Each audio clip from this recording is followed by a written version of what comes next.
ವಿಷಯ, ಅವರ ಬಟ್ಟೆಗಳಿಗೆ ನಾವು ಮಾರು ಹೋಗ್ಬಾರ್ದು. ಎಸ್. ಅದು ಅವ್ರ ಸೆಟಪ್ ಅವ್ರು ಹಾಕೊಂಡಿರ್ತಾರೆ. ಓಕೆ. ಸೊ ನಾವ್ ಅದನ್ನ ಬಿಟ್ಟು, ನನಗೆ ಬಹಳ ಕಷ್ಟ ಸಂಗತಿ ಅದು. ಇಲ್ಲಿ ನೋಡುವಾಗ ಹೌದು. ನಂಗೆ ಬಹಳ ಬೇಜಾರಾಗುತ್ತೆ ಅದು.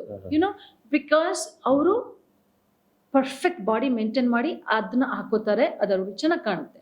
ಬಟ್ ನಾವಿಲ್ಲಿ ಡಿವೇಟ್ ಆಗಿ ಹೋಗ್ತೀವಿ, ಕರೆಕ್ಟ್. ಡಿವೇಟ್ ಆಗಿ ಹೋಗ್ತೀವಿ, ಬಾಡಿ ಸರಿ ಇರಲ್ಲ, ಟೈರ್ಸ್ ಇರುತ್ತೆ, S. and then you wear ಅದು ಒಂದು ಆಯ್ತಾ. ಹೆಂಗೆಂಗೋ ಕಾಣಿಸ್ತೀವಿ ನಾವು. ನಿಮಗೂ ಕಷ್ಟ, ನೋಡೋರ್ಗೂ ಕಷ್ಟ. ಹೌದು. ಓಕೆ, ಅದು ಒಂದ್ ವಿಷಯ. ಓಕೆ. ಆಮೇಲೆ ಅಷ್ಟು ಪ್ರಚೋದಕೀಯವಾಗಿ ಬಟ್ಟೆಗಳನ್ನ ಹಾಕೊಂಡು ರೇಪ್ ಕೇಸ್ ಆಯ್ತು, ಅದಾಯ್ತು, ಇದಾಯ್ತು ಅಂದ್ರೆ ಯಾರನ್ನ ಬ್ಲೇಮ್ ಮಾಡ್ತೀರಾ? ಪರಿಜ್ಞಾನ ಇಲ್ವಾ? ಸೀರೆ ಅಂತ ಉಡುಪು ಎಷ್ಟು ಶ್ರೇಷ್ಠ.